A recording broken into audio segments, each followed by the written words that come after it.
Piala Asia U23 2024 akan segera bergulir dan 3 pemain kunci dari timnas U23 nampaknya akan menjadi andalan utama bagi pelatih Sintayong dalam turnamen prestisius ini.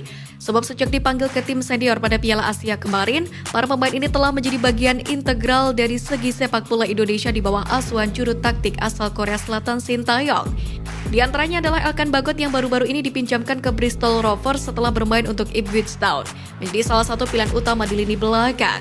Keberadaannya di Piala Asia U23 pun akan menjadi kunci dalam menciptakan pertahanan yang solid. Kemudian Justin Hubner yang baru dinaturalisasi namun telah menjadi pemain kunci dalam skema Sintayong pun akan memberikan variasi strategis. Pemain Wolves U21 ini menarik perhatian pada Piala Asia U23 kemarin. Dengan penampilan apiknya mampu bermain di dua posisi vital, yakni bek tengah dan gelandang bertahan. Pengalaman Hubner bersama timnas Indonesia senior pada Piala Asia 2023 membuatnya menjadi opsi yang sangat diandalkan oleh Sintayong. Last but not least, Marcelino Ferdinand yang telah membuktikan diri sebagai elemen tak tergantikan dalam tim akan menjadi pemain kunci di lini tengah.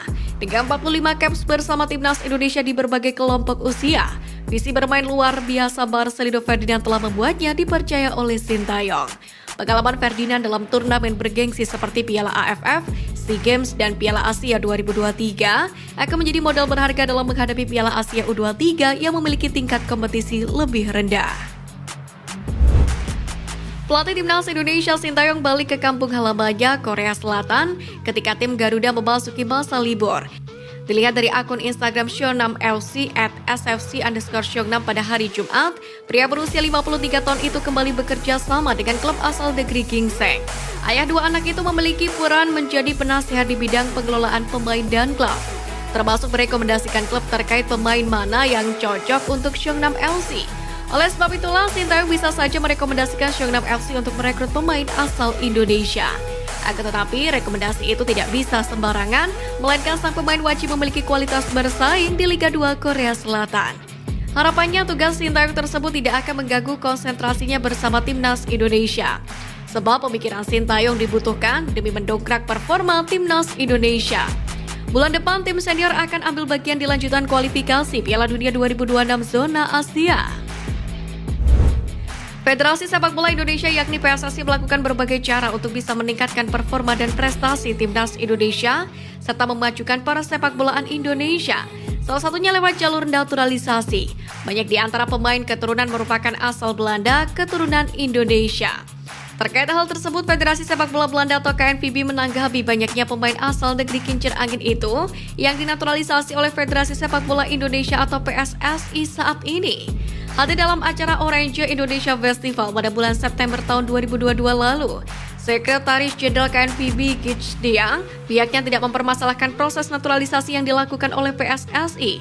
Namun Jejang berharap kalau PSSI tidak terlalu sering menaturalisasi pemain asal Belanda. Ada perkembangan terbaru soal kondisi terkini kiper Hernando Ari usai mengalami cedera pada laga Persebaya Surabaya versus Bayangkara FC. Meski masih absen dari latihan terkini Persebaya Surabaya pada hari Jumat, namun Paul Muster mengabarkan bahwa Hernando Ari perlahan sudah membaik. Penjaga gawang 21 tahun tersebut juga sudah menjalani rehabilitasi untuk memulihkan cederanya saat ini. Paul Muster sendiri terus berkomunikasi dengan sang pemain agar bisa segera berlatih bersama tim utama Persebaya Surabaya. Namun demikian, Paul Muster tidak bisa memprediksi kapan Hernando Ari bakal kembali berlatih bersama tim. Meski begitu, ex-pelatih timnas Panatau itu menyebut mentalitas Hernando Ari masih terjaga dengan baik. Dia juga memberikan kesempatan bagi Hernando Ari untuk bisa kembali berkumpul bersama keluarga. Seperti yang kita ketahui, kemarin Marcelino dibawa konpres oleh klubnya KMS Kadense. Terkini, klub asal Belgia itu bermain imbang melawan Patro Eisden dalam lanjutan pekan ke-21 kasta kedua Liga Belgia. Berlangsung di Meyer van de Wiele Stadium, KMS Kadense selaku tuan rumah gagal memetik poin penuh usai ditahan imbang 0-0 oleh Patro Eisden. Hasil imbang ini pun gagal membuat KMS Kadense menggasar Brest di puncak klasemen kasta kedua Liga Belgia.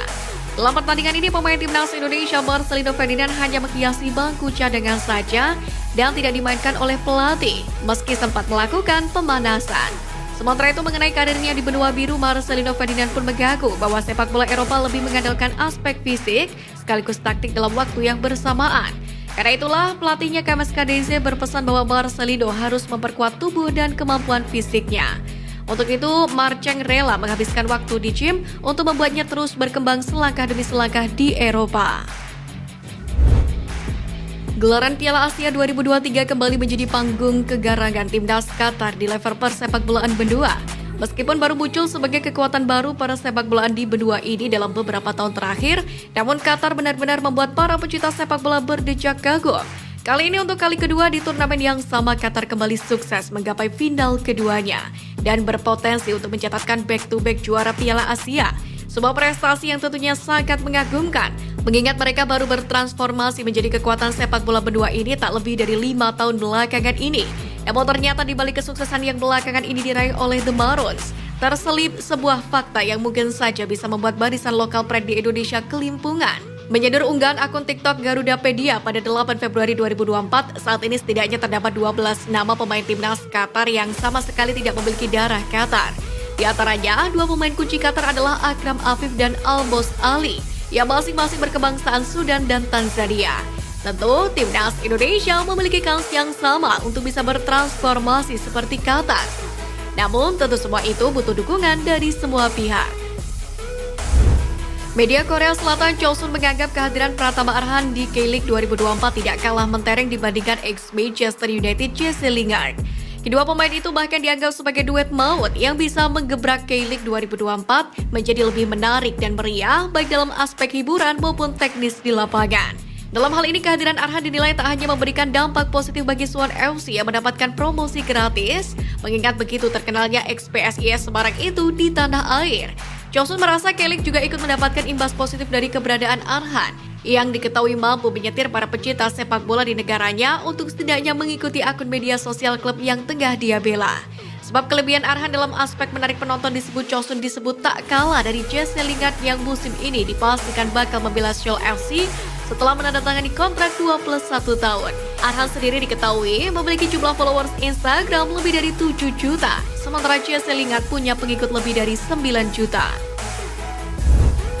Kenan Poundal merupakan salah satu pemain Belanda yang memiliki garis keturunan Indonesia. Menariknya, dia rela menggambar tubuhnya dengan tato Garuda. Kenan sendiri saat ini bermain di klub bernama SVV Scheveningen. Ia kini tengah berusaha untuk menembus tim utama. Adapun Kenan sendiri bermain di posisi winger. Menariknya lagi, ia masih memiliki hubungan keluarga dengan calon pemain naturalisasi Nathan Jeon. Kenan mengaku senang bisa melihat sepupunya itu menjalani proses naturalisasi menjadi WNI. Ia pun berharap suatu saat kelak juga bisa memiliki kesempatan yang sama. Menurutnya, sepak bola Indonesia adalah hal yang menarik. Tentu faktor utamanya adalah fanatisme supporter.